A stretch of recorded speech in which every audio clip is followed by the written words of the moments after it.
सूरजपुर गांव के पास एक घना जंगल था जहां अनेक जीव जंतु रहते थे। इसी जंगल के किनारे एक छोटी सी कुटिया में 25 साल की राधिका रहती थी। करीब 1 साल पहले गंभीर बीमारी के कारण उसने अपने पति को खो दिया था। उसके जीवन में अब केवल उदासी और अकेलापन था। वह अपनी रोजमर्रा की जरूरतों को पूरा करने के लिए जंगल से लकड़ियां बीनती और गांव में सिलाई बुनाई का काम करती थी। गांव वाले उसकी खूबसूरती का मजाक उड़ाते और उसके अकेलेपन पर ताने कसते, लेकिन राधिका ने कभी इन बातों की परवाह नहीं की।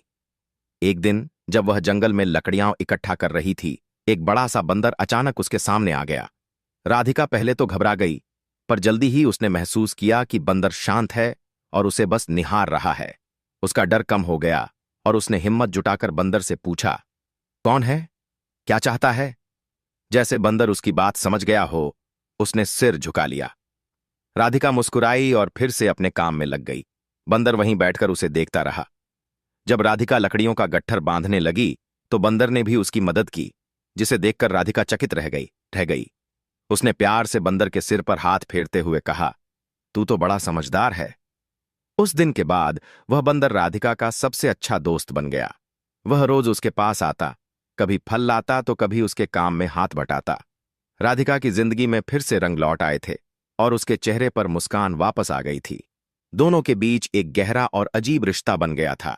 जब भी राधिका उदास होती, बंदर उसके कंधे से सटकर बैठ जाता। एक रात मूसलाधार बारिश हो रही थी। बिजली चमक रही थी और राधिका अपनी कुटिया के बाहर अकेली बैठी थी। बंदर पास की डाल पर बैठा उसे देख रहा था। राधिका ने उसे पुकारा, क्या तू हमेशा मेरे साथ रहेगा?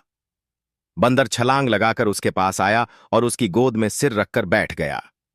उस रात राधिका ने उसे अपने सीने से लगाया और महसूस किया जैसे बरसों बाद उसे कोई अपना मिला हो। लेकिन जल्द ही राधिका ने अपने शरीर में अजीब बदलाव महसूस किए। उसकी भूख बढ़ गई और उल्टियां होने लगीं। घबराकर वह गांव की दाई के पास गई, जिसने जांच करके बताया कि वह गर्भवती है। यह सुनते ही राधिका के होश उड़ गए, क्योंकि उसका तो कोई पति नहीं था। गांव में यह खबर आग की तरह फैल गई। लोग फुसफुसाने लगे, एक विधवा मां कैसे बन सकती है? पंचायत ने राधिका को बुलाया और उससे उसके गर्भ के पिता का नाम पूछा। राधिका सिर झुकाए खड़ी रही और धीमे स्वर में बोली, मुझे नहीं पता। पंचायत ने उसकी बात पर विश्वास नहीं किया और उसे झूठ साबित करने लगे। राधिका ने हिम्मत कर बताया कि उसके जीवन में केवल एक बंदर है जो उसकी देखभाल करता है। यह सुनकर गांव वाले जोर जोर से हंसने लगे और उसे अपशकुनी व कलंकित मान बैठे। कोई भी उससे बात नहीं करता था और बच्चे भी उसकी कुटिया के पास नहीं आते थे। राधिका बिल्कुल अकेली पड़ गई थी। उसके मन में सिर्फ एक ही डर था कि वह इस दुनिया में अपने बच्चे के साथ कैसे जिएगी।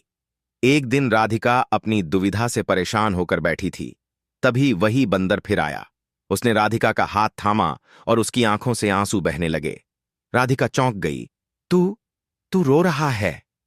तभी बंदर उठकर जंगल की ओर चला गया। उसी दिन गांव में एक सिद्ध महात्मा का आगमन हुआ। गांव वालों ने उन्हें राधिका की दशा बताई। महात्मा ने राधिका को बुलाया और कहा, तेरे गर्भ में जो पल रहा है वह कोई साधारण बालक नहीं है। उन्होंने राधिका से पूछा कि क्या किसी पशु का उसके जीवन से संबंध रहा है। राधिका ने सिर झुकाकर सारी कहानी बताई। महात्मा ने गंभीर स्वर में कहा, वह कोई साधारण बंदर नहीं था, वह एक दिव्य आत्मा थी जिसे श्रापवश बंदर का रूप धारण करना पड़ा। जब उसने तुझसे निस्वार्थ प्रेम का अनुभव किया, उसका श्राप टूट गया। राधिका विस्मित हो गई। महात्मा ने यह भी बताया कि उसका बच्चा दिव्य शक्तियों से संपन्न होगा, लेकिन उसके जन्म के साथ ही अंधकार की शक्तियां भी सक्रिय हो जाएंगी। राधिका की गर्भावस्था का समय पूरा होने वाला था। एक रात तेज तूफान और बिजली की चमक के बीच एक काले कपड़े में लिपटा भयानक आदमी उसकी कुटिया के सामने आया। वह राक्षस भैरवनाथ था। उसने राधिका से कहा कि वह उसके गर्भ की दिव्य संतान को नष्ट करने आया है। राधिका ने दृढ़ता से कहा, मेरी संतान को कोई नुकसान नहीं पहुंचा सकता। तभी जंगल में एक भीषण गर्जना हुई और वही बंदर प्रकट हुआ। उसकी आंखों से अग्नि की लपटें निकल रही थीं और पूरा शरीर प्रकाश से चमक रहा था। भैरवनाथ और बंदर के बीच भयंकर युद्ध छिड़ गया। बंदर ने भैरवनाथ को बुरी तरह हरा दिया और उसका शरीर राख में बदल गया। युद्ध के बाद बंदर धीरे धीरे राधिका के पास आया। और उसकी देह से दिव्य आभा निकली। वह एक रूपवान युवक के रूप में बदल गया। राधिका विस्मय से देखती रह गई। युवक ने बताया कि वह एक श्रापित अर्षि का पुत्र है और राधिका के प्रेम ने उसका श्राप तोड़ दिया है। तभी राधिका को प्रसव पीड़ा हुई और उसने एक दिव्य बालक को जन्म दिया, जिसके शरीर से स्वर्णिम आभा निकल रही थी। युवक ने राधिका को बताया कि यह बालक धर्म और सत्य की स्थापना करेगा। युवक ने कहा कि उसका कार्य पूरा हो गया है और उसे अपने वास्तविक स्वरूप में लौटना होगा, लेकिन जब भी बच्चे पर संकट आएगा वह वापस लौटेगा। राधिका की आंखों से आंसू बह निकले, पर उसे अपने बेटे की सुरक्षा का विश्वास था। युवक फिर से एक बंदर के रूप में बदल गया और जंगल में विलीन हो गया। गांव के लोग जो कभी राधिका को कलंक समझते थे, अब उसे देवी मानकर पूजने लगे।